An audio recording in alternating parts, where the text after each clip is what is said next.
Welcome to Hepburn's Helpful Hints. This segment is on my behavior chart in first grade, which will really work for any grade.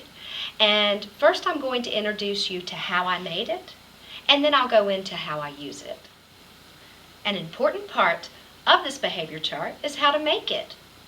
So I took a piece of poster board and cut it out this size, obviously. I made sure that the circles were big enough so that I can see it from across the room and get a general gist of how many students are on each of the colors.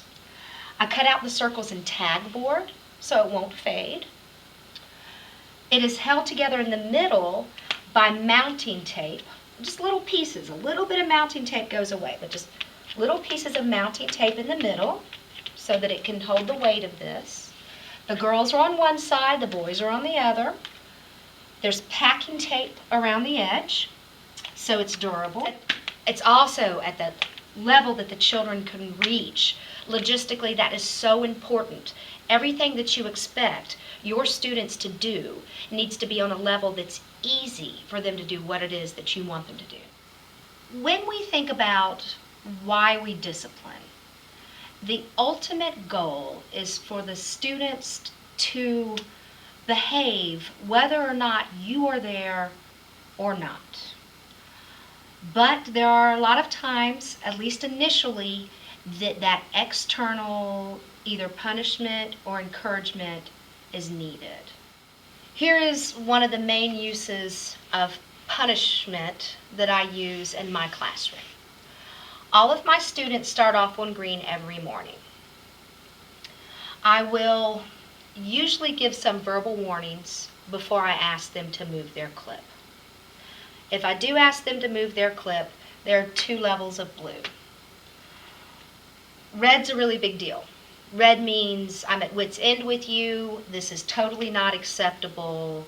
We've already had 8 conversations about this. I'm calling home. You are going home with a red frowny face. Logistically, the way I usually do this in their agendas, which is the communication tool that's used daily in our school, is I will give a green check for green, a blue X for blue, and a red frowny face for red. And I have 2 levels of blues for different reasons.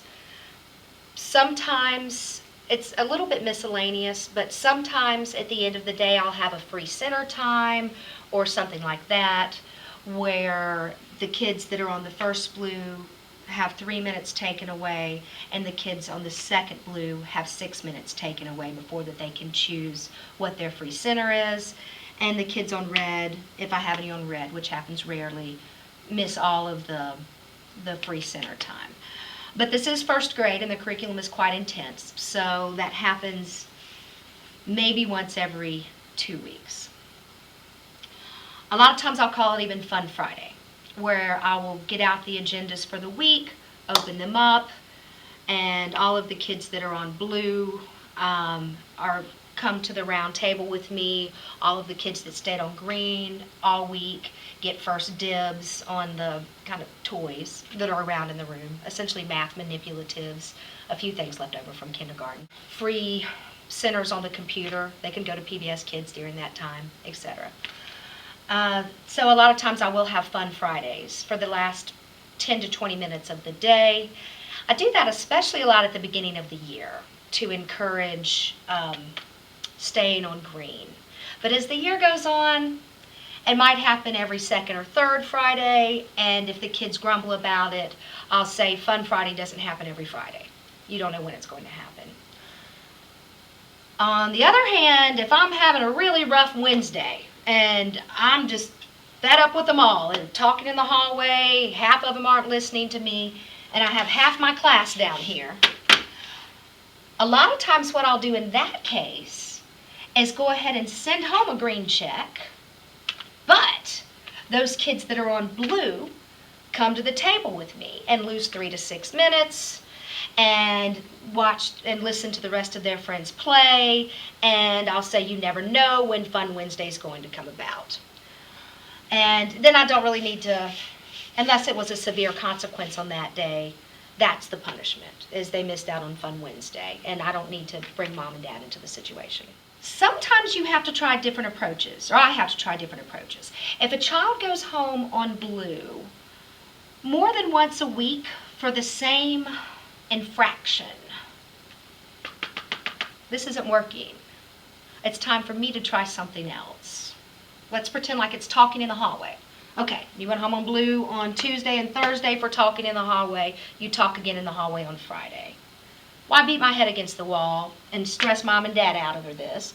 I'm going to handle this. You're going to walk holding my hand next to me.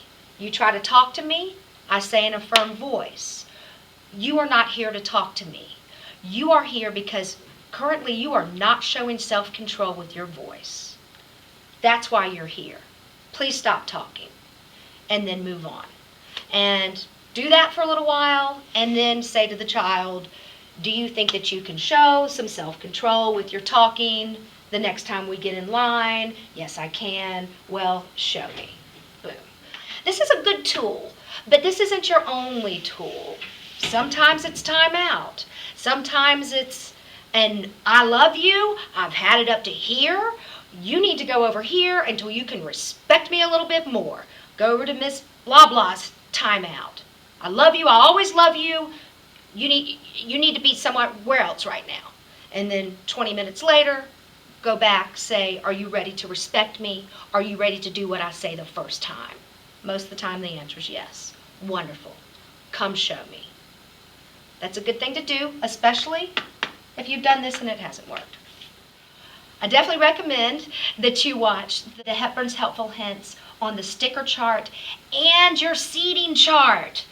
That is powerful stuff right there. In short, this is an effective form of modifying your students' behavior to a certain extent. Definitely don't make this your only tool.